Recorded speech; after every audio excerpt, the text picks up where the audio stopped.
côté. C'est pas vrai. C'est pas vrai. Et encore une fois, Schumacher. Il a pas fait le voyage. Non, regardez où il va mettre son pied, Schumacher. Regardez. Vous le croyez ça, l'équipe de France est championne du monde en battant le Brésil 3-0, 2 buts de Zidane, 1 but de Petit. Je crois qu'après avoir vu ça, on peut mourir tranquille, enfin le plus tard possible, mais on peut. Ah, c'est super. Quel pied. Ah, quel pied. Oh putain. Oh là là là là là là. Oh, c'est pas vrai.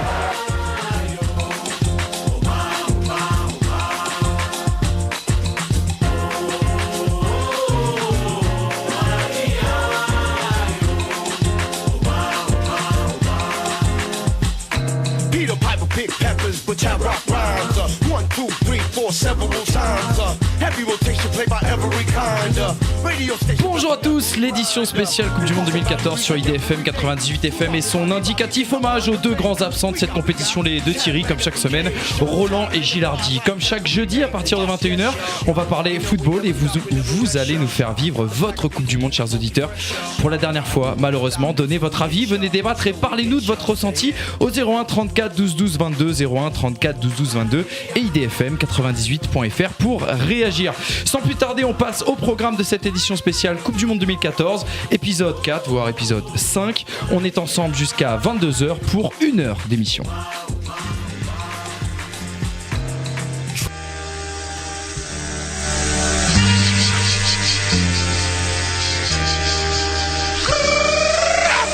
Au sommaire de notre dernier rendez-vous Coupe du Monde sur IDFM 98 FM, nous reviendrons sur les demi-finales. Qu'est-il arrivé au Brésil ? Le maillot jaune a-t-il perdu de son lustre ? Et puis Argentine-Pays-Bas, est-ce que l'Albiceleste n'est pas la surprise de ce mondial ? On en parle avec notre correspondant au Brésil, William Poix.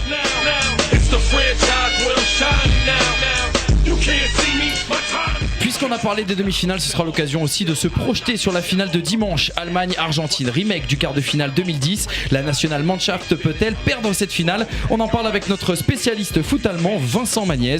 Et n'hésitez pas bien sûr à réagir au 01 34 12 12 22.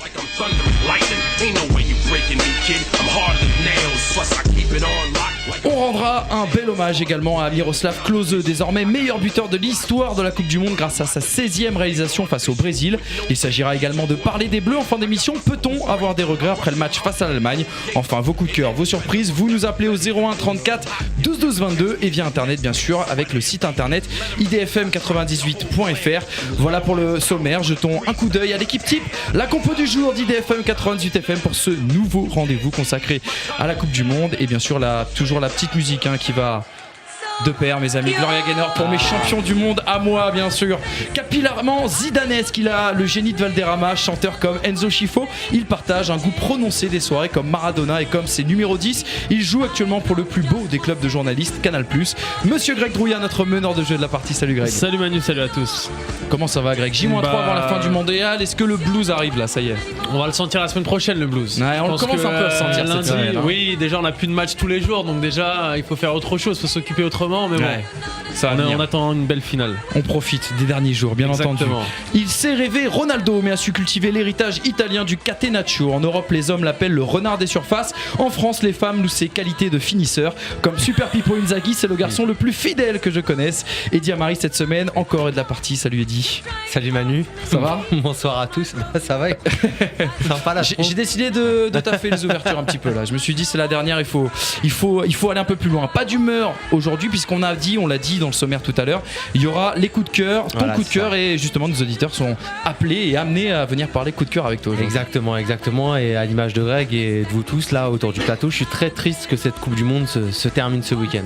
C'est difficile. C'est très difficile. Difficile là on le sent, il y a de moins en moins de matchs. Et ça devient compliqué. Vivement que le championnat Europe commence. Si vous êtes docteur aussi, vous pouvez nous appeler au 01 34 12 12 22 pour nous parler du choc post-Coupe du Monde, post-mondial. C'est toujours très compliqué à vivre. Si vous avez quelques techniques, on est preneur. Peut-être l'homme le plus malheureux de cette Coupe du Monde, il a vu la France, son pays d'adoption, se faire éliminer en quart de finale. Il a vu ses Diables Rouges se faire sortir face aux Pays-Bas. Son idole Dirk Kuyt, lui, ne disputera que la petite finale. Avec son physique longiligne, il aurait fait un milieu relayeur moderne. Le Belge de naissance Lindel Nutello, également à nos côtés aujourd'hui sur IDFM. IDFM. Salut Linden. Bonsoir Manu, bonsoir l'équipe. Je pensais à toi en préparant l'émission. Triste semaine quand même. Ah ouais, comme tu disais, plus de cueille, pas de cueille en finale. C'était mon dernier espoir. Les quarts de finale catastrophiques entre la Belgique et la France. Donc voilà, c'était difficile pour moi cette fin de Coupe du Monde. Eh ben écoute, on espère en tout cas que cette fin de semaine sera meilleure pour toi et pour nous bien sûr. Il a vu des joueurs comme Mamadou Sakho éclore au camp des loges. L'excellent Walid Karoni de l'excellent site lestitidupsg.fr est de retour. Salut Walid. Bonsoir à tous. Comment ça va Walid depuis la dernière fois? Bah ça va. T'as toujours autant vibré sur la Coupe du Monde? Toujours autant, malheureusement ça va se terminer. Voilà. Toi aussi t'as le blues alors. Et lui sa saison elle commence, il y a Asbek PSG qui a eu lieu c'est vrai, cette semaine.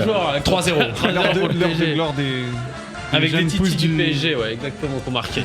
On aura peut-être l'occasion d'en reparler en fin d'émission. Messieurs, il est 21h06 si vous nous écoutez en rediffusion, c'est-à-dire demain, vendredi. Il est 13h06, très précisément. L'heure de lancer l'édition spéciale Coupe du Monde 2014, 5e semaine. Linden, on rappelle comment nos auditeurs peuvent participer parce que cette émission se construit avec leur avis. Exactement, plusieurs possibilités. Si vous voulez qu'on entende votre voix, c'est au 01 34 12 12 22. Sinon, sur Twitter, c'est le Twitter avec l'arobase IDFM Sport. Et sinon, vous êtes sur le site idfm98.fr. Il suffit de laisser un petit message en haut à gauche et il apparaîtra à l'écran. Super. D'ailleurs, il y a Valentin qui vient nous laisser un message. Ah, sympa. Allez-y, lisez-le, les amis. Bonne émission les gars, présent même à 3000 km, la bise à vous. Eh ben, La bise à toi, Valentin. Juste Valentin, bonne émission. Faute d'orthographe, c'est ça? Ouais, peut-être, ouais. Ouais, c'est vrai. Ouais, non, c'est pas vrai. Non, c'est pas vrai. C'était pour mettre un coup de pression à distance. C'est le papa spirituel, le papa professionnel de Monsieur Valentin Paris. Valentin, bonnes vacances. Je surveille. Et de retour, bien sûr, à la rentrée pour plein de bonnes surprises. Les amis, on va lancer, je disais, cette édition spéciale. On va ouvrir justement avec le Brésil. Mardi, défaite historique, 7-1 face à l'Allemagne. On revit ce match avec les commentateurs de la ZDF d'un côté, c'est la télé allemande, et les commentateurs d'O Globo, la télé brésilienne. Vous allez voir, c'est assez marrant, ça dure quelques minutes. Bref, profitez, on en parle juste après. Müller! Abgepfiffen. Tor! 1-0 für Deutschland! A torcida vai, bota pressão pra cima da Alemanha. Lá vem cruzamento! É o gol da Alemanha! Thomas Müller, craque do time alemão. Und da ist die Möglichkeit für Klose und nochmal für Klose. Und 2-0 und er ist WM-Rekordtorschütze. Cross.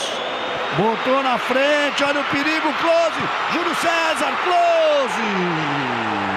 Olha o gol da Alemanha. Müller lässt durch. Kroos! Was ist denn hier los? 3-0. Es ist unglaublich. Diz que todo mundo esperava quando chegaram de novo. Chegaram de novo! Chegaram de novo um gol da Alemanha! Kroos nimmt Fernandinho den Ball weg. Khedira zu Kroos. Es ist eine Demütigung. Brasilien taumelt. E lá vem mais! Olha a bola tocada, virou passeio! Özil, wieder Khedira. Wahnsinn, was geht denn hier ab? Und das halbe Dutzend ist voll, das ist André Schürrle. 6-0 für Deutschland gegen Brasilien. Olha o volante onde tá. Tocou no lama, bateu pro meio! Gol da Alemanha! Schürrle, Número 9. Die Vorbereitungen auf die große Party laufen. Schürrle. 7-0. 7-0. Uma vitória que será inesquecível para eles. Olha a bola chegando e é gol. Gol da Alemanha, Schürrle de novo. Oscar. Jetzt vielleicht. Ja. 7-1. E o Brasil, quando chegou, encontrou o Neuer. Agora, Oscar, no finalzinho. Bateu. O gol do Brasil. Aí apita o árbitro. Voilà, vous venez de revivre peut-être l'un des épisodes les plus dingues de l'histoire de la Coupe du Monde. 6 minutes 41 secondes et 4 buts inscrits par l'Allemagne face au Brésil, pays hôte. Bien sûr, on vous le rappelle, vous l'avez tous vécu, j'imagine, ce film et ce match. Surtout parce qu'on dirait un film, ce match. Vraiment complètement irréel. Le premier, on va se replonger dans ce match, mes amis. Le premier qualificatif partout dans la presse, quand on a essayé de voir un petit peu comment ça avait été décrypté de part et d'autre, c'est le premier mot qui est venu, c'est irréel. On n'a pas eu de décryptage tellement technique. Alors je vais vous le demander, à vous, dans ce match complètement science-fiction, qu'est-ce qui n'a pas marché pour le Brésil pour justement prendre une volée pareille, Greg? Moi, je vais sortir un autre qualificatif, c'est ridicule. Ridicule comme la performance brésilienne. On n'a jamais vu ça en demi-finale de la Coupe du Monde. Il faut remonter à 1938 pour avoir un tel score en match à élimination directe en Coupe du Monde. C'était un Cuba-Suède. Suède-Cuba plutôt 8-0 pour la Suède. C'était en 1938. Et en 1934, il y avait eu un Italie-États-Unis en quart de finale à 7-1. Mais donc ridicule la performance brésilienne. Toutes les lacunes brésiliennes ont été concentrées en 5 minutes et ils ont totalement explosé. On a eu toutes les lacunes brésiliennes, que ce soit défensivement, que ce soit dans la conservation du ballon, que ce soit le gardien, que ce soit l'arrière gauche, tout a été montré en seulement 5 minutes. Moi, j'ai envie d'analyser le match. L'équipe brésilienne m'a fait penser... Il n'y a pas eu de match, il n'y a rien à analyser, il n'y a pas eu de match. Il y a eu 90 minutes, c'est vrai. J'ai envie de dire que l'équipe brésilienne s'est comportée comme une équipe de district ou même de ligue. C'est-à-dire que voilà, ils ont voulu bien faire. Dans les hymnes, ils ont tout mis. Ils ont peut-être chanté. trop mis même, non. Voilà. Je pense que moi, ils en ont fait... Enfin, même quand on a vu l'avant-match et tout ça... Quand tu vois Thiago Silva qui est au bord du terrain alors qu'il ne doit pas être là parce qu'il ne joue pas, quand tu vois David Luiz qui brandit le maillot de Neymar, je pense qu'ils en ont trop fait déjà en avant-match. Voilà, ils en ont trop fait. Après, sur les 10 premières minutes, j'avais l'impression qu'il restait 5 minutes à jouer. Tous les Brésiliens à l'abordage. Voilà, les Allemands ont attendu leur heure. Bien sûr. Leur premier coup de pied arrêté. Gestion technique horrible. Mais là, on a vu tous les points noirs de Scolari. Scolari, le sélectionneur brésilien, qui avait un discours, une tactique très agressive avec des joueurs qui pressaient haut. Je ne sais pas si vous avez vu là, cette déclaration de Scolari. Hier, en conférence de presse, peut-être. Non, bien avant. Qui disait que son aussi. livre de chevet était L'art de la guerre par Sun Tzu.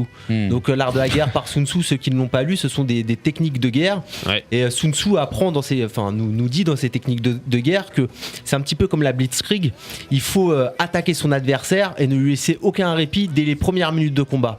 Ça s'est passé comme ça avec les Brésiliens. Sur les 10 premières minutes, le Brésil est très agressif. Exactement comme ça. Mais malheureusement, mais se découvre. Mais voilà, on a eu le droit à un David Luiz qui s'est retrouvé numéro 10, un Marcelo qui était devant mais qui n'était pas derrière.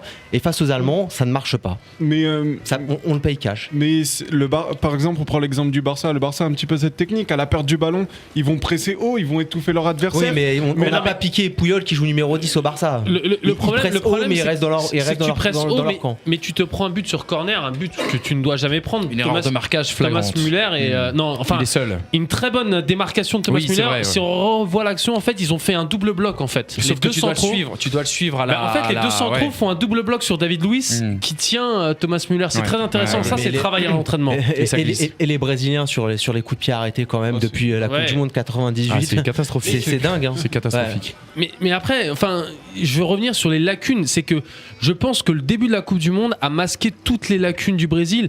Et tu vois que ce soit en huitième de finale ou en quart de finale, à chaque fois le Brésil marque sur coup de pied arrêté, que ce soit contre le Chili ou que ce soit contre la Colombie. Il n'y avait rien dans le jeu. On l'a vu. Moi, je pensais clairement, je l'avais dit la semaine dernière, que la Colombie allait sortir. La Colombie n'a pas été au niveau qu'elle avait montré précédemment.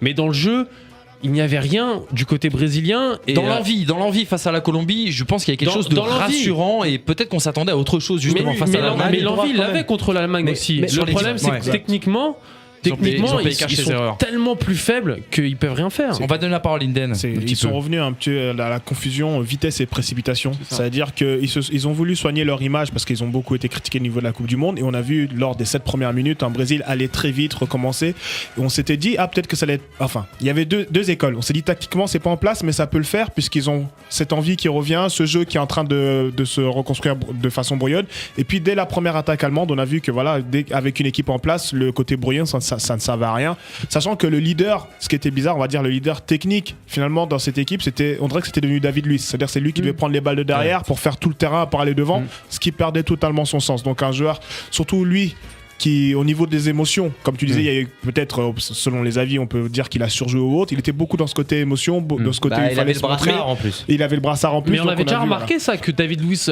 on l'avait même dit avec Thiago Silva, que malheureusement pour les Brésiliens, les 6 étaient tellement mauvais techniquement que même au début de compétition, c'était Thiago Silva et David Luiz qui étaient censés amener la première relance, voire se projeter vers l'avant. Et ils avaient déjà eu certains problèmes, que ce soit contre, je me rappelle, contre le Cameroun, ils avaient eu des soucis, alors que le Cameroun n'était pas au niveau dans cette Coupe du Monde.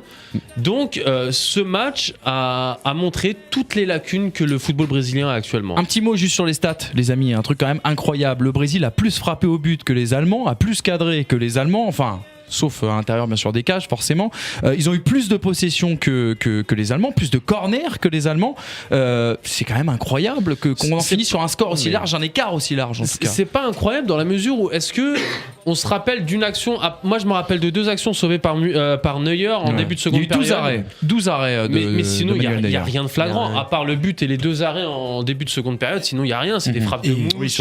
Et puis tes stats elles sont sur l'ensemble du match, c'est-à-dire qu'à un moment on sait que l'Allemagne elle a lâché une fois, parce que l'Allemagne, quand ils ont marqué à un moment 4 ou 5 buts d'affilée, c'était sur une période de 10 minutes. C'est-à-dire que c'est cette période-là qui a été charnière, qui a choqué tout le monde. 6 minutes, où l'Allemagne, justement, a marqué tous ses buts.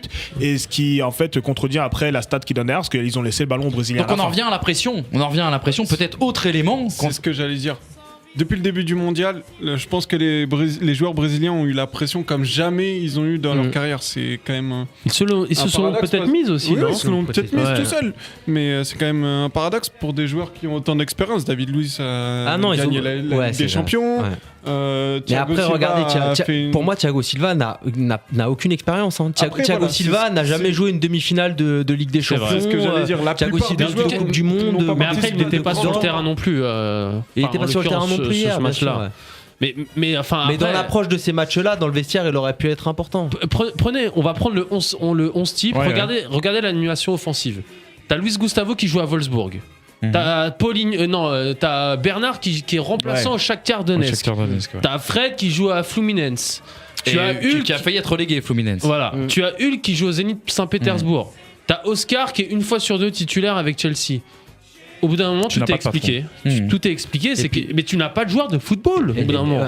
Et puis surtout, tu ne peux pas remporter une Coupe du Monde sans gardien de but et sans attaquant. Tu peux en avoir un des deux, mais sans les deux, c'est impossible. Ça, on va reparler des gardiens de but avec l'Argentine.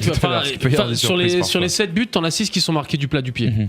Ils sont à 5 mètres plat du pied. Passe en retrait, ils allument. C'est PES. Passe en retrait. Alors on va continuer à parler de ce match les amis, mais juste avant j'aimerais qu'on accueille un garçon qu'on accueille chaque semaine dans ce studio, William Poix, notre correspondant depuis Rio. Salut William. Bonsoir à tous, salut. Comment ça va William? Bah écoute, ça va pas mal. Ça va pas mal. La défaite c'est du Brésil, mais maintenant il fait que boire des caipirinhas comme il n'y a plus le Brésil et la France. T'es pas pris par le blues de la Coupe du Monde. T'es pas pris par le blues de la Coupe du Monde. On en parlait tout à l'heure entre nous. On disait que le blues de la fin de Coupe du Monde commençait à arriver là. Oui, il y a beaucoup moins de supporters, ce qui est normal, qu'il n'y a que 2 équipes. Donc l'effervescence qu'il pouvait avoir au début pour les matchs de poule est un peu retombée. Et évidemment, là pour le coup, on peut considérer pour les Brésiliens que la Coupe du Monde est finie, puisque en plus c'est leur ennemi juré qui va en finale. Donc pour eux, la Coupe du Monde est terminée. Il n'y a vraiment plus d'ambiance, c'est vraiment retombé. Et le temps en plus suit également, puisque le soleil est parti avec l'élimination du Brésil. Il pleut depuis le match, il pleut en fait. Donc voilà, l'ambiance a vraiment changé. Alors parle-nous justement de ce fameux soir, de ce fameux mardi soir, ce fameux Brésil-Allemagne, cette défaite 7-1. Comment ça a été vécu dans les rues de Rio? Est-ce que derrière il y a eu un petit peu des échauffourées, des choses, une colère en tout cas des supporters? Comment ça s'est passé? Disons que ça a bougé un petit peu à la fin du match, en fait, pas après, mais plutôt à la fin du match. Voilà, les gens étaient très déçus, donc il y a eu des bousculades, il y a eu quelques petits trucs, mais vraiment rien de méchant. Je voyais des choses sur les réseaux sociaux, sur des émeutes, etc.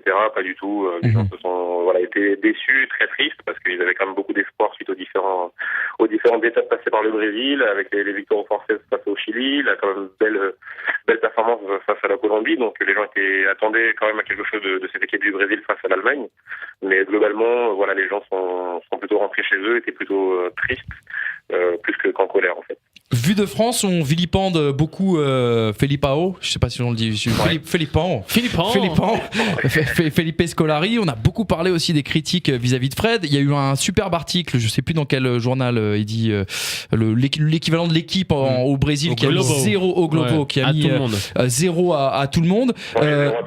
C'est qui le responsable au Brésil pour les Brésiliens? Pour moi, c'est quand même Filipão, parce que c'est quand même lui qui sélectionne les joueurs et lui qui décide comment l'équipe joue. Donc pour moi, c'est quand même le premier responsable. Je pense qu'avec la blessure de Neymar, il y avait la possibilité de changer le système de l'équipe, puisque la seule pointe avec Fred ne fonctionnait pas.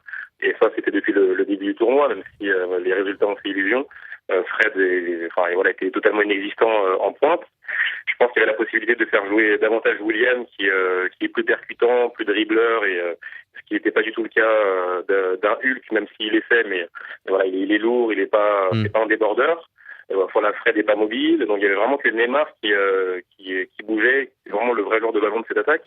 Donc pour moi, Philippe Aron est le premier responsable. Après, je vous ai écouté tout à l'heure, c'est vrai qu'il n'y a pas forcément de grands joueurs de ballon dans cette équipe. Donc Luis Gustavo, moi c'est un joueur que j'aime bien parce que c'est le joueur qui fait le sale boulot et c'est un joueur dont on a besoin dans une équipe comme le Brésil. Mais c'est vrai que pour le coup, là aujourd'hui, le Brésil se retrouve qu'avec des joueurs comme ça, comme Paulinho, comme Fernandinho, qui sont pas capables forcément de transpercer les défenses adverses et d'aller marquer ou faire la passe décisive. Et les Brésiliens parlent, nous, après le traumatisme de Nice Night, notre Coupe du Monde 2010, on a remis en cause notre formation. Les Brésiliens ont remis un petit peu en cause cette formation-là, parce qu'on ne trouve plus ces joueurs-là qu'on trouvait avant, ces joueurs de plage, comme Romario, Bebeto, Ronaldinho. Ouais. En fait, ce qui est dit, quand on parle un petit peu avec les personnes autour de cette compétition et du Brésil, c'est qu'en fait, les jeunes du Brésil partent de plus en plus tôt en fait en Europe et qu'ils n'ont pas forcément le temps de développer au pays comme ça pouvait être le cas à l'époque, et que donc ils arrivent en Europe et c'est pas des produits finis. Donc on peut parler de Lucas, on peut parler de Marquinhos, des très très très jeunes joueurs qui ont à peine 20 ans et qui sont déjà au PSG, qui ont été achetés très cher, donc on attend tout de suite beaucoup d'eux. Et ça, c'est des choses qui se faisaient beaucoup moins à l'époque. Et on a pour preuve d'ailleurs comme Ronaldinho qui a fait d'abord un petit crochet au PSG avant d'aller au grand Barça. Donc ça, c'est des choses qui sont de moins en moins et qui fait qu'aujourd'hui le Brésil a de moins en moins de pépites comme Neymar finalement, qui est l'exception à la règle aujourd'hui. Et on a un Oscar aussi qui n'a pas fait un bon mondial, qui n'arrive pas à s'imposer à Chelsea, alors que c'est un joueur qui a énormément de potentiel. Donc est-ce qu'il risque de se cramer? Bien sûr, mais comme tu le dis, Eddy, c'est un joueur qui a beaucoup de potentiel. Alors que donc il n'a pas eu le temps de finir sa formation, de confirmer. Il n'a pas eu vraiment le temps de mûrir, de développer comme il aurait dû et pu le faire au Brésil. Et dis-moi, William, cette Coupe du Monde au Brésil, les Brésiliens souhaitaient que cette Coupe du Monde leur permette enfin de chasser les vieux démons de 1950 et de ce fameux traumatisme du Maracana avec cette finale face aux Uruguayens. Cette demi-finale perdue 7-1, elle est pire dans l'esprit des Brésiliens que cette finale de 1950 ? Elle est pire pour plusieurs choses. Elle est pire parce que 7-1, c'est du jamais vu dans l'histoire de la Coupe du Monde en demi-finale. Elle est pire parce que le Brésil ne sera pas en finale dans leur Maracana. Et elle est triplement pire, c'est ce que leur ennemi juré, l'Argentine aujourd'hui a la possibilité de gagner le monde à Rio. Ce sera marqué à vie de toute façon. Ce serait le coup fatal pour le Brésil, vraiment. Non, mais, c'était intéressant ce que tu disais, William, sur le fait qu'aujourd'hui les jeunes partent très rapidement en Europe. T'as cité Lucas, Marquinhos. Je pense que Lucas a terriblement manqué à cette équipe brésilienne en termes techniques. Mais tu vois, à l'époque, quand ils ont été champions du monde en 2002, on a fait confiance aux jeunes. Il y avait des jeunes dans cette équipe qui étaient certes mieux entourés parce qu'il y avait du Ronaldo. T'avais des tauliers quand même, Rivaldo aussi encore. Ouais. Mais t'avais des Cafour, Roberto Carlos. Tu avais des tauliers que le Brésil n'a pu. Mais alors, justement, ils n'ont plus de tauliers. Pourquoi ne pas faire confiance à la jeunesse, une jeunesse qui est beaucoup plus technique? Parce qu'aujourd'hui, t'as beau me dire tout ce que tu veux, mais quand tu vois que Bernard est titulaire en demi-finale de Coupe du Monde, tu peux pas me dire que Bernard est beaucoup plus fort que Lucas. C'est impossible. Ah non, là-dessus, je suis complètement d'accord avec toi. Maintenant, est-ce que avec Lucas, le Brésil aurait battu l'Espagne ? Je suis pas convaincu. Non plus, mais aujourd'hui, c'est qu'on se prive. Même avec Neymar d'ailleurs. Oui, bien sûr. Mais moi, à 7 ans, tu vois, tu veux plus dire que si un tel était là. Non, bien sûr. Mais c'est plus pour remettre en cause la méthode. Je pense que Scolari a voulu jouer. Il a dit clairement, ça fait 2 ans depuis qu'il est arrivé, qu'il a dit qu'il prendrait une équipe avec plus ou moins des mecs d'expérience qui sont pas forcément de bons joueurs, mais il voulait créer un collectif.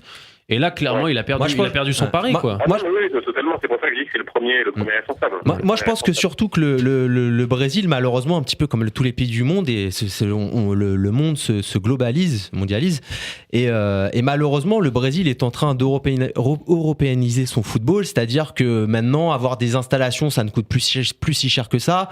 Des joueurs qui, à l'époque, apprenaient le football, c'est un petit peu caricatural ce que je veux dire, mais dans les rues ou sur la plage, maintenant ils apprennent sur des synthés, sur des grands terrains. Donc le Brésil est en train un petit peu d'européaniser, son football. Et on voit aujourd'hui, on le voit très bien, on a de moins en moins de pépites brésiliennes. Les joueurs brésiliens, moins de génie. Les Brésiliens qui sont mis en avant, ce sont des défenseurs. Hein. C'est David Luiz, c'est Thiago Silva, c'est Willian qui est un très beau joueur, mais encore jeune, mais musclé. Les joueurs brésiliens là-bas, ce n'étaient pas des joueurs comme ça. Ce n'étaient pas des joueurs, des bêtes physiques. Maintenant, vous regardez les Brésiliens, regardez le 11 du Brésil hier, il n'y a que des costauds. Il n'y a plus cette magie du foot samba, du joueur qu'on pouvait retrouver en bas de chez soi et qui se retrouvait en finale de Coupe du Monde à faire briller sa nation. William, une dernière question. À quoi s'attendent les Brésiliens? Enfin, quelle va être l'ambiance pour ce match de la 3e place face aux Pays-Bas?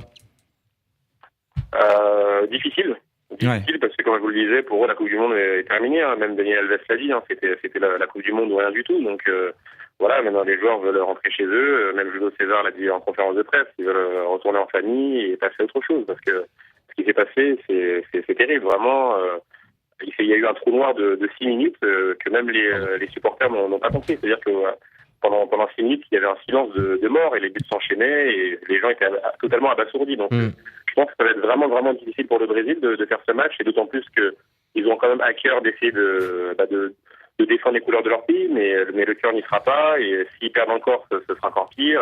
Et même s'ils gagnent, ils feront pas la fête. Donc ça va être un match compliqué dans tous les cas. Derrière, la machine à laver va se mettre en route. On sait que Felipe Scolari doit rencontrer le président de la fédération brésilienne. On imagine que de toute façon, il présentera en tout cas sa démission. Oui, mais le problème, c'est qu'aujourd'hui, il se place comme la personne il se place comme le décideur. Je pense qu'aujourd'hui, il est un peu la Domenech là. Ouais. Voilà, on va lui dire, mon ami, tu prends tes valises, tu retournes chez toi, voilà, parce qu'aujourd'hui, t'as voulu jouer, tu as perdu, quand tu perds, et tu passes à autre chose, voilà. William, tu confirmes, ouais. Après, une fois de plus, il y aura probablement le départ de Scolari, mais ça changera pas forcément le problème de joueurs qu'a aujourd'hui le Brésil.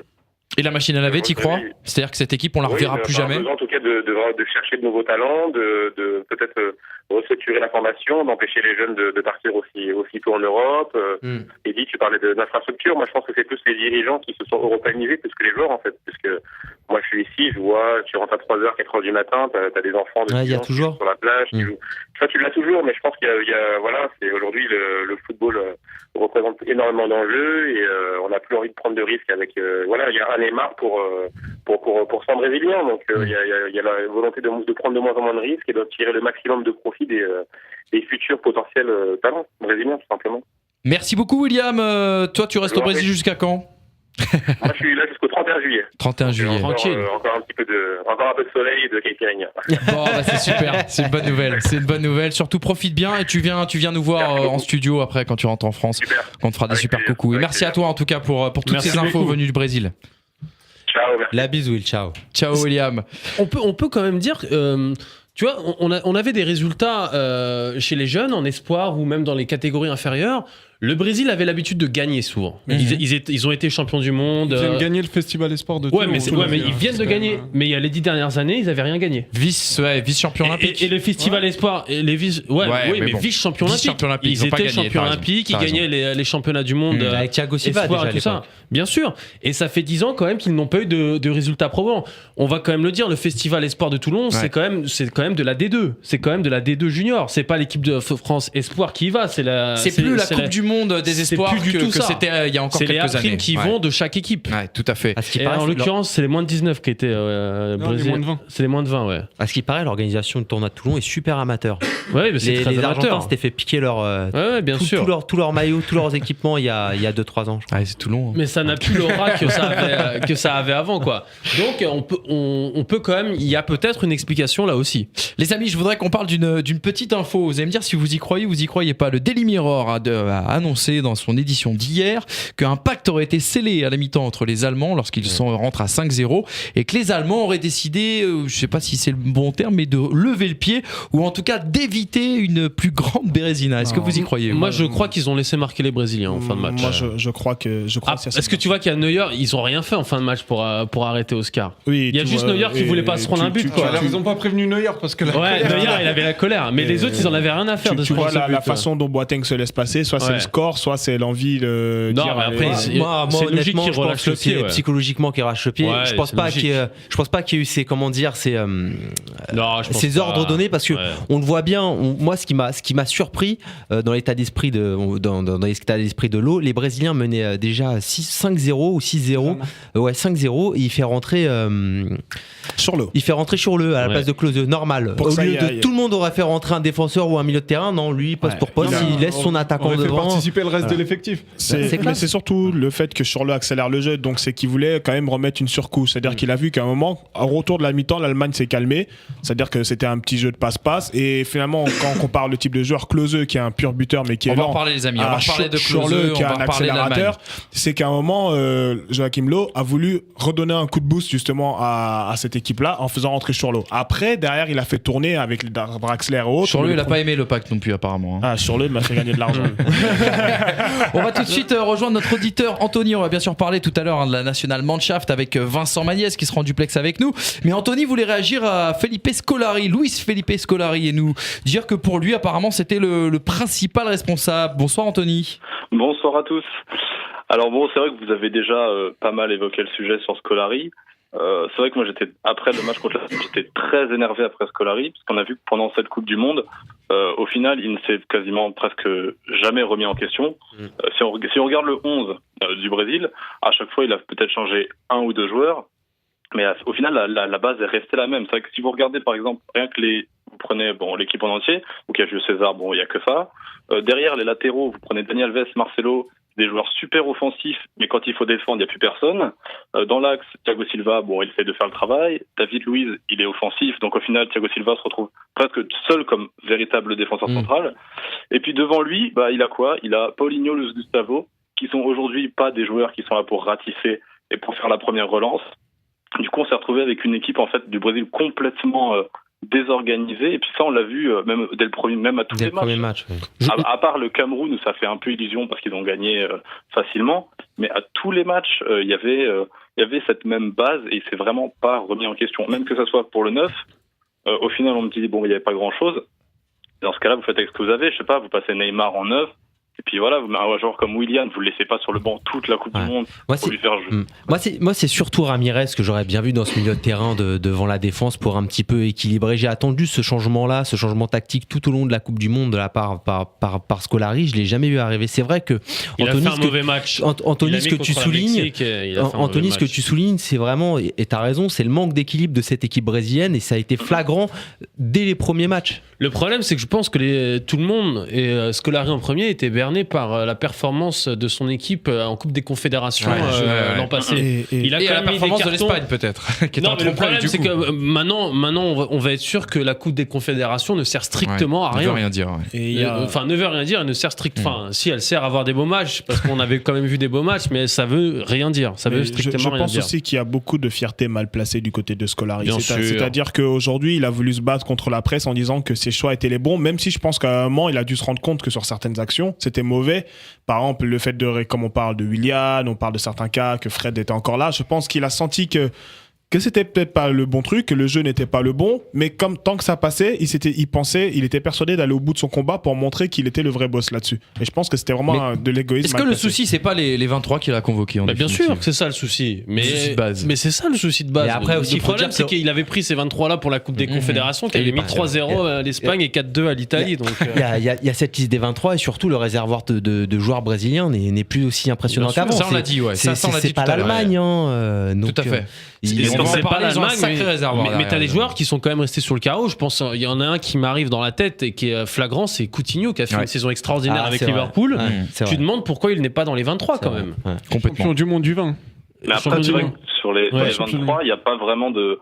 Bon, on peut dire que là à chaud, on va dire que forcément la liste des 23 elle est pas. Mais au moment où il l'a sorti, on s'est pas dit, il y a vraiment quelque chose de honteux. Un joueur comme Lucas a été quand même très irrégulier avec le PSG pendant toute la saison. Oui. Ça a été un peu mieux vers la fin, mais il était quand même super. Non, mais tu te dis qu'elle est pas impressionnante, cette liste 23. C'est ce qu'on s'était dit déjà dans cette émission. Elle est pas impressionnante, mais moi je suis d'accord avec son avis. C'est-à-dire que quand il a sorti sa liste de 23, on pensait que c'était solide. J'ai trouvé ça solide. Voilà, exactement. C'est-à-dire que tu t'aurais jamais imaginé qu'il y aurait un 7-1. Alors certes, c'était pas spectaculaire, mais moi le fait qu'il n'y ait pas de Lucas, de Marquinhos au départ, parce que je m'attendais pas à une catastrophe à ce point-là au niveau du jeu, ça m'a pas choqué au départ. Le fait les absences de ces joueurs-là. Moi, excuse-moi, non, vas-y. C'est par la suite, justement, qu'on a vu sur le terrain que ça fonctionnait pas, qu'on s'était dit, mais s'il a pu mettre Bernard, comme tu disais tout à l'heure, Lucas est tout aussi fort que ce joueur-là. Et là, tu commences à te poser des doutes sur les 23, mais pas au départ de la compétition. Le problème, c'est que je pense qu'il y a beaucoup de joueurs entre l'an passé et cette année qui ont perdu de la valeur. Que ce soit, on a beau me dire tout ce qu'on veut, Julio César, il a quand même fait une année entière à Toronto. L'année dernière, Paulinho était titulaire indiscutable à Tottenham. Cette année, il a été loin des titulaires à Tottenham. Luis Gustavo, il est passé du Bayern à Wolfsburg. Daniel Alves qui a fait Marcelo qui s'est fait prendre la place en fin de saison par Coentrao. Il y a plein d'exemples comme ça. Bernard qui était archi titulaire et que Arsenal voulait signer l'an passé. Cette année, il était remplacé. Hulk est parti s'enterrer au Shakhtar. Hulk est parti s'enterrer au Zénith. Donc au bout d'un moment, les joueurs footballistiquement, il y a une qualité qui est moindre que l'an passé et qui est moindre que les adversaires et notamment que l'Allemagne. On va fermer cette page Brésil, les amis, parce qu'il est 21h36 quand même et il faut parler de l'Allemagne. Il faut parler de l'Allemagne, les amis. Heureusement qu'on va parler de l'Allemagne. Voilà. Parce que là, sinon, on va pas enterrer le Brésil quand même ce soir sur 1 heure d'émission. Merci Anthony d'avoir réagi en tout cas. Merci à vous, bonne soirée. Bonne soirée, reste à l'écoute et surtout, vis une très belle fin de Coupe du Monde, Anthony. Merci à toi d'avoir réagi.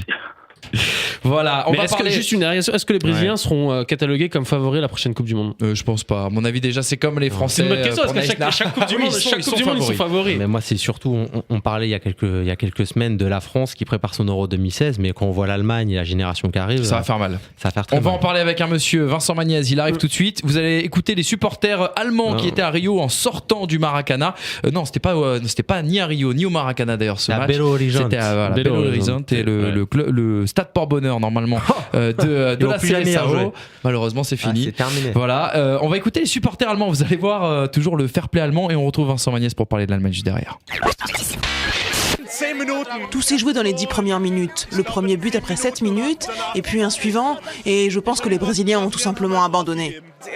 Pour être honnête, je n'arrive toujours pas à croire ce qui s'est passé ce soir. Le pays hôte a perdu 1-7. Ça aurait aussi pu être 8-1. Ils auraient pu marquer 1 ou 2 buts de plus, mais le match s'est joué très tôt. Comment pouvez-vous jouer si mal à la défense avec une équipe de classe mondiale? Ça reste inexplicable pour moi. Pendant un temps, j'étais content, mais en fait, je suis triste pour les Brésiliens. Voilà, les supporters allemands très contents. 21h38 sur l'édition spéciale Coupe du Monde 2014 sur IDFM 98 FM. Vous pouvez bien sûr nous appeler au 01 34 12 12 22 et envoyer vos messages comme Valentin sur idfm98.fr. Les Allemands, les amis, comment est-ce que l'Allemagne déjà peut ne pas remporter cette Coupe du Monde? Ça, c'est la grande question. Je vous laisse faire le petit tour de table. Vas-y, Pardon, excusez-moi. Qui veut commencer? Vas-y, c'est toi le Moi, sur les Allemands, déjà. Alors. Moi, je trouve que l'Allemagne a respecté son adversaire, en fait, sur ce match-là. Exactement. Parce que bon, le Brésil doit en prendre 7 ou 8. Ils ont continué à attaquer, donc on va rien leur reprocher là-dessus. D'avoir levé le pied, oui, peut-être en deuxième mi-temps, parce qu'il y a une finale à préparer. Il y a des cartons jaunes, il y avait peut-être des joueurs qui étaient sous le coup du suspension, il y a des blessures à pas avoir. Donc, surtout, moi je trouve que l'Allemagne a fait une très très bonne demi-finale. Surtout, ce qui est intéressant à sortir de ce quart de finale, cette demi-finale de l'Allemagne, c'est que les Allemands ont joué un quart de finale, une demi-finale, sans s'épuiser. sans s'épuiser. Exactement. Face aux Français, ils ont marché. Exactement. Face aux Brésiliens, ils ont cloué le match en 20 minutes. Ils vont arriver en finale de Coupe du Monde dans une condition physique parfaite, ils vont être frais. Tandis que les Argentins, on l'a vu hier, restent sur une prolongation, ont joué 120 minutes et ça a été très dur face aux 24 heures de plus de récupération. Et 24 heures de plus de récupération. Footballistiquement, on parlait en début de compétition, on en avait parlé la semaine dernière, que Joachim Löw tâtonnait. Là, il a clairement trouvé son 11 et il a réintégré Miroslav. Il est revenu à son 11, mais au début de compétition, il partait pas pour jouer comme ça. Du tout. Et du coup, il a remis Miroslav Klose et il a remis Kroos un peu plus devant. Et clairement, ça a fait la différence. Ça a fait la différence. Parce que comme tu as dit, et contre la France et contre l'Allemagne et contre le Brésil, l'Allemagne a joué en marchant. Mais est-ce que vous croyez pas aux belles histoires, c'est-à-dire Lionel Messi qui suivrait les traces de Maradona? C'est le point d'interrogation. Le gros destin et l'Allemagne qui se ferait piéger juste par l'histoire et par le destin de l'Argentine. J'y crois pas. Eh ben écoutez, on vient de recevoir un appel directement d'Allemagne. Je sais pas s'il est à Munich ou je sais pas moi, Berlin ou ailleurs. Ou à Duisbourg peut-être. C'est monsieur Il est avec Merkel. Vincent Magnès qui est avec nous. Salut Vincent. Bonsoir messieurs. Bon, fallait pas l'inviter. Comme sur Canal à l'époque, fallait pas l'inviter, Manu. Exactement ça. Bon, Vincent, la question qu'on est en train de se poser, c'est comment cette Coupe du Monde peut échapper à cette génération dorée de l'Allemagne, cette génération dont tu nous parles déjà depuis 6 ans, 7 ans peut-être. Vincent, ça sent bon là quand même. Ouais, alors moi, Manu, tu me connais, je te parle de cette génération dorée depuis quelques années, mais je te parle, bien sûr, on va prendre match après match, il y a 7 Coupes du Monde à gagner, mais il y a une autre génération d'oreilles qui attend de prendre la place des Ozil. Attends, gagne celle-là déjà et après tu nous reparleras de l'autre quand même. Gagnons celle-là et après tu nous reparleras de l'autre. Tout ce que je peux vous dire, messieurs, c'est que la semaine dernière, avant le match de l'équipe de France, je vous ai annoncé une compo qui était annoncée nulle part. C'est vrai. Et qui était déjà à un joueur près. Je vous ai donné la compo officielle. Ouais. C'est vrai, ouais. C'est vrai que sur les grands médias, même 3 heures avant le coup d'envoi, on l'avait pas celle-ci. Et c'est ce qui a fait la différence pour dire, je pense que clairement la rentrée de Miroslav Klose et le repositionnement de Kroos un petit peu plus devant a fait la différence. Ouais, et l'âme à droite. Et l'âme à droite, bien sûr. Et cette équipe ressemble d'ailleurs dans son jeu davantage à ce que ressemblait le Bayern de Jupp Heynckes. Est-ce qu'on est revenu un petit peu à ces fondamentaux là, Ça ressemblait vachement à l'équipe de Jupp Heynckes, mais ça ressemblait surtout à l'équipe de 2006 et 2008. Et 2010 avec une justesse technique mais franchement admirable. Alors après, les anti-allemands nous diront que les Brésiliens étaient vraiment mauvais. Les spécialistes du foot vous diront simplement que l'Allemagne a été magique. On a vu du beau football. Ah bah oui. Le match s'est plié en 25 minutes et c'est pas dû qu'à la faiblesse des Brésiliens. Non, pas du tout. Les Brésiliens ont été faibles parce que les Allemands étaient extraordinaires. Avec Neymar et Silva, le score n'aurait pas été aussi large, aussi important, mais je pense qu'il y aurait eu un score quand même assez large. Vincent, ce match qui arrive, je sais que ton plus beau souvenir de Coupe du Monde, c'est la victoire en 2010 contre l'Argentine. On s'en rappelle, quart de finale, 4-0. Là, nouveau match qui se profile, dimanche, finale de Coupe du Monde. Est-ce que déjà, première question, ce France-Brésil, c'est ton meilleur souvenir de supporter de la Nationalmannschaft Allemagne-Brésil, tout à fait, excuse-moi. Et deuxièmement, à quoi on peut s'attendre pour la finale? Est-ce que pour toi, il est possible que l'Allemagne ne gagne pas cette finale? C'est toujours possible. Le football, c'est complètement aléatoire. Là, on voit que l'Argentine est arrivée en finale en étant l'équipe qui a marqué le moins de buts, je crois. Ah, mais elle n'en a pas pris du deuxième tour. Pardon ? Elle n'a pas pris de but du deuxième tour. Ouais, elle n'a pas pris de but. C'est l'équipe qui a marqué le moins de buts. Voilà. Mais les Argentins, ils ont rencontré. Pour moi, les Argentins ont rencontré personne. Hormis là face aux Pays-Bas, mais les Argentins ont eu le tableau le plus facile. Le plus simple pour se retrouver en finale, c'était les Argentins. C'est ce qu'on disait dès le départ, en fait. Effectivement, on disait que côté tableau français-allemand, c'était beaucoup plus compliqué que... surtout allemand et brésilien. Tableau argentin, ouais. Mais voilà, après, on arrive sur un match où psychologiquement, je pense que les Allemands, ils ont quand même un ascendant. Et même si on fait l'impasse de 90, quand même pas oublier qu'en 2006 aussi, les Allemands les ont battus en quart de finale au penalty. Ils les ont battus en 2010 4-0. Messi jouait. Messi était en pleine bourre. Messi n'était pas blessé avant. Il n'y avait pas de. Et Schweinsteiger l'avait muselé. Mais alors on ne sait. C'est pareil. C'était un moment magique ce match. C'est un moment magique. Et on peut avoir une finale aussi fermée qu'en 90 pour toi? Non, c'est impossible. Je ne pense pas du tout. Non, parce que les Allemands ne ferment pas le jeu. Et non, mais je pense que, comme je l'ai dit en début d'émission, contre le Brésil, je pense que la qualité technique va éclater et je pense qu'il va y avoir encore un score très lourd en finale. Je pense qu'il va y avoir un score très lourd. Moi, voilà, je change pas mon fusil d'épaule. Je pense que les Allemands gagneront par 2 buts d'écart. Minimum. Moi, je vois plus que ça en écart. Plus que ça. Ouais. C'est au minimum. Je vois bien un bon 3-0. Après, comme tout le monde sait, le football, c'est vrai que c'est pas une science exacte. T'as le point d'interrogation Messi. Oui, il y a le point d'interrogation Messi, mais aussi défensivement, les Argentins, Garay, des Michelis. C'est pas Messi. Messi, ça a beau être l'un des meilleurs joueurs au monde. Ouais, mais tu sais pas, un coup franc à 20 mètres, il te la met sous la barre, t'es mené 1-0, le match peut être différent après. Non, mais les Allemands, s'ils sont menés 1-0, ils vont réagir. Mais ils ont été menés contre le Ghana, ils ont réagi, dans leur histoire, les Allemands ont souvent été menés, enfin souvent. On se souvient 86, ils étaient menés 2-0 en finale de Coupe du Monde contre l'Argentine, ils sont revenus à 2-2, enfin voilà. Après, mais attention, au final, ils perdent 3-2, mais bon. Défensivement, les Argentins, Zabaleta, Garay, des Michelis, ce sont des roublards. Hein. Honnêtement, ça va être. Ils se feront pas avoir comme David Luiz sur coup de pied arrêté. Mais après, moi, je rejoins vos avis autour de la table. Je vois difficilement cette Coupe du Monde partir en dehors des bras et des mains des Allemands. Alors, on a un prono. Vas-y Vincent, après je dirai le message. Voilà, effectivement, moi l'Allemagne, bon, j'en suis fan depuis mes 5 ans. J'ai appris à les connaître, je les suis. Et quand tout à l'heure, bon, vous avez rigolé parce que je disais qu'il y a déjà une génération qui attend derrière. Effectivement, j'ai plein de noms à vous donner si vous voulez. Bah oui, bien sûr. Pour l'instant, c'est aujourd'hui. Je les connais mes petits Allemands. Effectivement, des Michelis, Zabaleta, c'est des roublards. Mais les Allemands, ils ont de quoi faire face. Ouais, complètement. Est-ce que, alors, on a un petit prono là d'ailleurs sur le idfm98.fr. Prono surprise de Valentin qui nous dit l'Argentine sera championne du monde. Alors lui, c'est l'oracle. Hein, il avait prédit Guingamp. En même temps, depuis la semaine dernière, c'est pas bien. Voilà. Mais c'est vrai que là, la semaine dernière, il avait dit la France, il avait dit le Brésil. Il est en vacances. Tu sens qu'il est en vacances, le mec. Je me souviens bien, la semaine dernière, Valentin nous avait prédit France-Brésil en demi. Un beau match de Marco Reus. Marco Reus n'était pas là. Ah oui. Elle était bonne, c'est vrai. C'est pas beau. C'est pas beau ce qui s'est passé. Vincent, justement, on l'avait dit déjà l'année dernière avec la victoire et surtout cette finale 100% allemande en Ligue des Champions il y a un an. Là, on voit une démonstration de la nationale Mannschaft. S'ils sont champions du monde dimanche, est-ce qu'on n'est pas parti pour des années de domination du foot allemand? Non, c'est ça. Là, on en a toujours le même problème. C'est-à-dire qu'on l'avait dit après la finale de Ligue des Champions.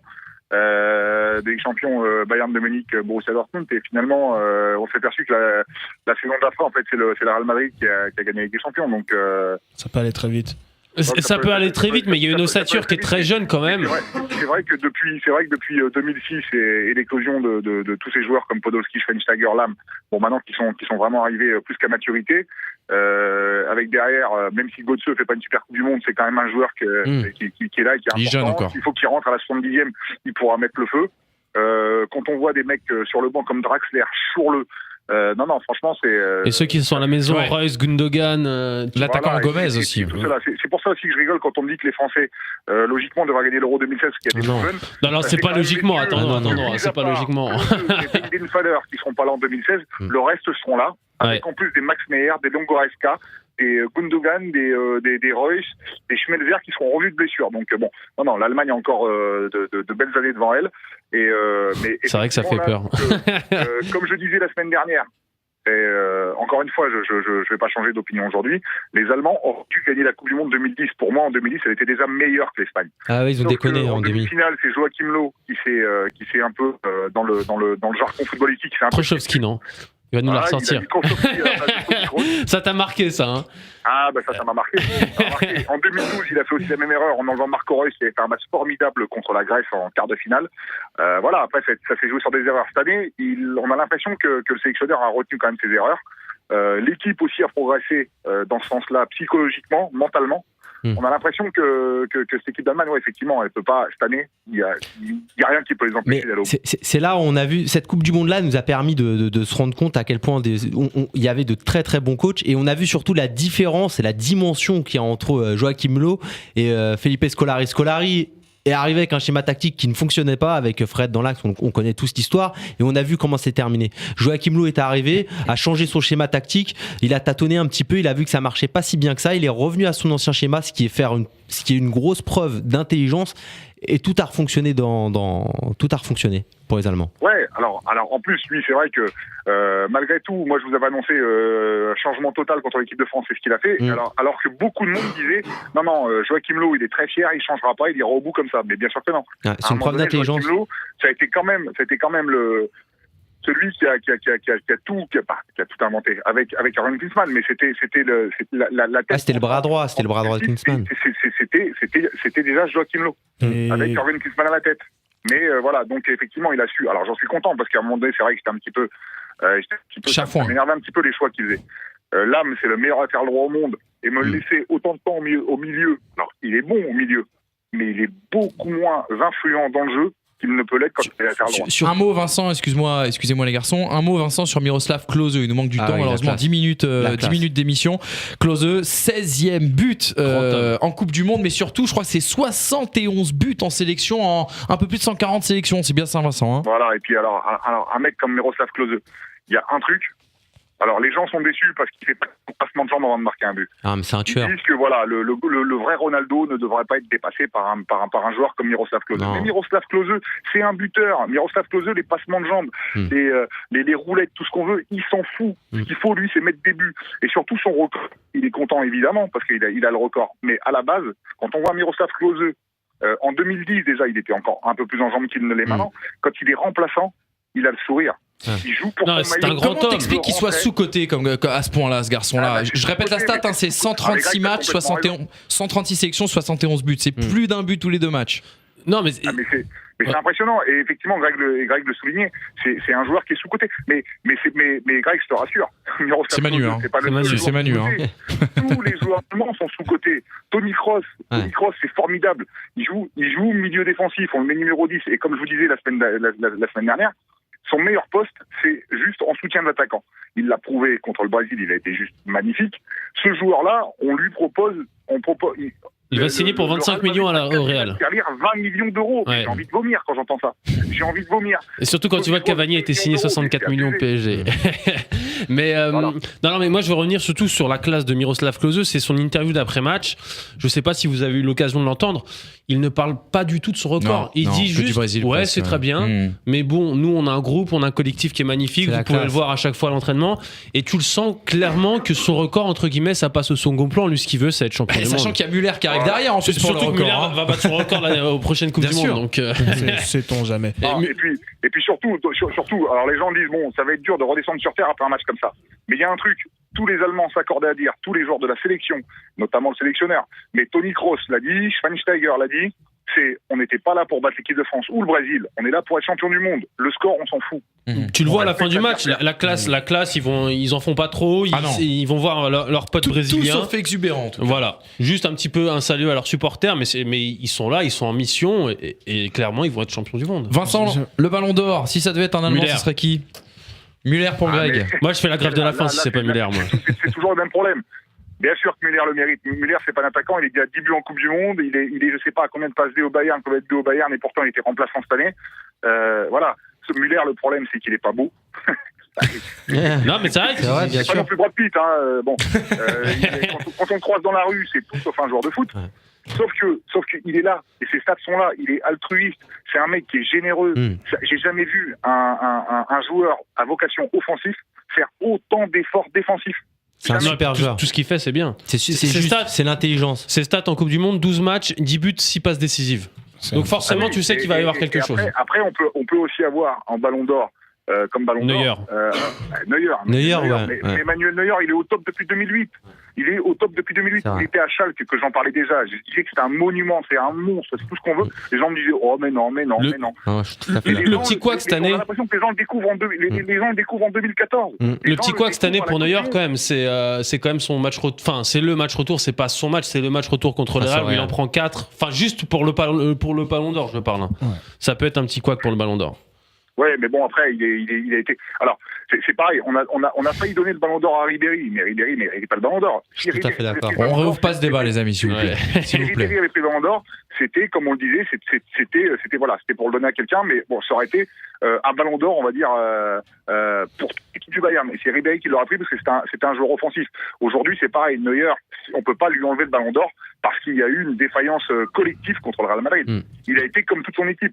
À côté de ça, Neuer, c'est avec un club comme le Bayern, il est pas mis au grand jour à chaque minute. Donc forcément, mais par contre, Neuer, c'est un ballon à jouer dans le match, il est là. Ah, Neuer te fait gagner des matchs et des points. Dans les ballons aériens, sur les ballons aériens, mais mais c'est un monstre. Sur sa ligne, c'est un monstre. Le sang-froid qu'il a. Lynette, t'avais une question, une réaction. J'avais une question pour Vincent. C'est pas parce qu'on parle de beaucoup de joueurs en forme, mais je voulais te parler de Mesut Özil, où on a encore vu contre le Brésil qui rate une action immanquable, qui montre un petit peu que mentalement il n'était pas encore là. On aurait pu se dire qu'il y a que lui qui pouvait la rater. Qu'est-ce que tu penses de son état de forme par rapport à la finale qui arrive à Mesut Özil? Ah, bah alors c'est voilà. Donc moi, l'une des seules erreurs que j'avais faites sur la compo, c'est que j'avais enlevé Mesut Özil moi de la compo contre l'équipe de France, parce qu'effectivement, il n'est pas du tout au niveau qu'on l'attendait. Mais Mesut Özil, c'est quand même super propre. Et j'ai lu quelque part, donc je vais pas donner les sources, mais j'ai lu un article qui parlait de Mesut Özil, parce que dès l'instant où ça parle à l'Allemagne, imaginez bien que je lis, et puis voilà, je me dis, est-ce qu'ils ont raison? Bon, bah là, il avait raison. Ce petit journaliste qui a écrit un article sur Mesut Özil disait que Mesut Özil, en fait, c'était un joueur qui était trop poli. C'est-à-dire que quand il reste une seule olive à un apéro, il apprend pas l'olive. C'est vrai, c'est bien dit. Et pourtant, c'est bon les olives. Ouais. Et c'est bon l'apéro aussi. Voilà. Et lui, Mesut Özil, effectivement, donc c'est, vous regarderez Mesut Özil chaque match. Bon, à part sur cette occasion-là où il est loin devant, mais malgré tout, c'est lui qui décale sur le deuxième but. Il n'y a pas un coéquipier. Oui, dans les passes ça va, mais quand tu vois que c'est à son tour, parce que tu vois que cette action personne ne la manque, et tu te dis, et finalement, mais la première action que tu te dis, c'est que tu dis, il n'y a que lui qui pouvait la rater dans cette équipe-là. C'est-à-dire que tu aurais n'importe quel joueur, il ne l'aurait pas raté, ou en tout cas, ils auraient tiré sur le gardien, mais quand c'est Ozil qui la met à côté, tu dis qu'il n'y a que lui qui aurait pu rater. Je suis pas sûr qu'il a 0-0, il la rate. Quand il part au but, il regarde s'il peut la donner à quelqu'un. Exactement. Et ce sera le mot de la fin. Mais par contre, c'est vrai qu'il est pas. Bon, c'est pas. De toute façon, on le sait, Mesut Özil, c'est pas quelqu'un qui va aller au contact, c'est pas quelqu'un qui va être taclé. Par contre, il n'est pas au niveau qu'on l'attendait. Mais d'un autre côté, ce qu'on peut dire, c'est que Mesut Özil, tout ce qu'il fait, c'est propre. J'attendais beaucoup plus de lui, mais c'est propre. Bon, Vincent, on te souhaite une bonne finale pour dimanche. Tu seras champion du monde. Belle finale, et puis voilà, moi.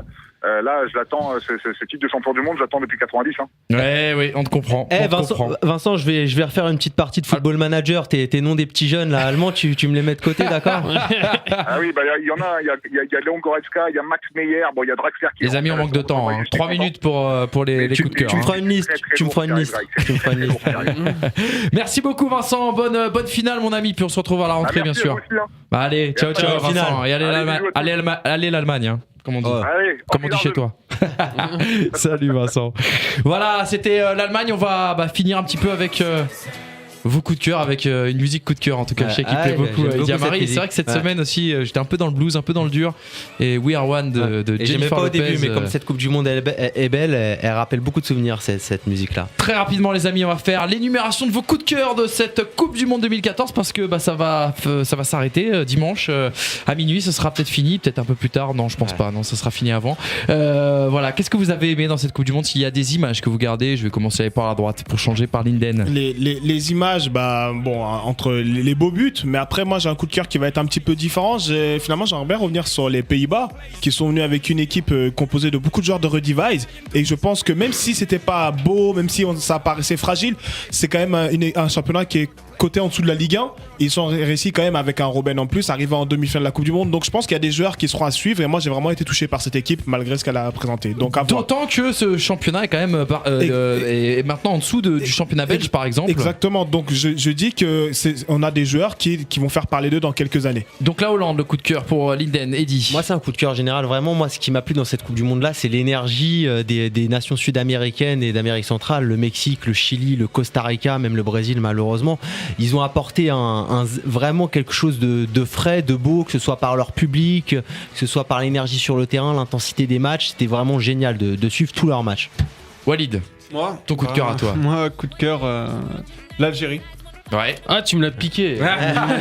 Malheureusement qu'il perd contre la grande équipe allemande, mais toute l'énergie déversée dans ce match, voilà. Ça m'a surpris, ça m'a fait plaisir, et puis perdre contre l'Allemagne, c'est pas non plus honteux parce que ils ont une chance d'être champions du monde. Oui. Donc, perdre contre le vainqueur du tournoi, c'est la meilleure des excuses. Et ils auraient pu les battre. Donc tu m'as piqué mon coup de cœur, merci. Donc du coup, je vais dire l'équipe de France, qui m'a au-delà d'un coup de cœur, il y a l'équipe de France m'a rassuré. Et n'empêche, quand je vois le match d'hier soir, la demi-finale, j'ai une petite pointe d'amertume d'avoir croisé l'Allemagne en quart de finale. On peut l'avoir. Parce que je pense qu'on aurait pu aller beaucoup plus loin. Et on aurait peut-être pu faire quelque chose de différent. Mais bon coup de cœur quand même pour l'équipe de France qui nous a montré une belle image et qui a été performante. Bravo les Bleus. Voilà. Et puis je sais pas si je devais finir, je vais faire la symbiose. Ouais. Non, c'est vrai que les équipes sud-américaines comme la Colombie, le Chili, le Costa Rica aussi, même si le Costa Rica ça s'est fini un peu dans la douleur. Face à Hollande, c'est vrai que c'était magnifique. Et je te rejoins Eddy là-dessus, c'est en tout cas les équipes qui ont produit du jeu ont systématiquement été récompensées. C'est peut-être le seul match, c'est peut-être France-Allemagne et encore. Je suis pas sûr parce que les Allemands ont des très grosses occasions. Les Allemands jouent en marchand. Et ben écoutez, en tout cas, c'était une belle Coupe du Monde. On va se quitter, c'est terminé. C'est fini la Coupe du Monde en tout cas pour nous sur IDFM. Peut-être on sera sur place dans 4 ans en Russie. Voilà, on se donne rendez-vous dans 4 ans. On sera sur place sans doute sur TF1. On vous souhaite de belles vacances, un bel été. Nous, on revient à la rentrée en septembre. Et puis passez une bonne soirée à l'écoute d'IDFM. Bonne soirée. Au revoir à tous. Au revoir. Au revoir. Eh bien, c'était.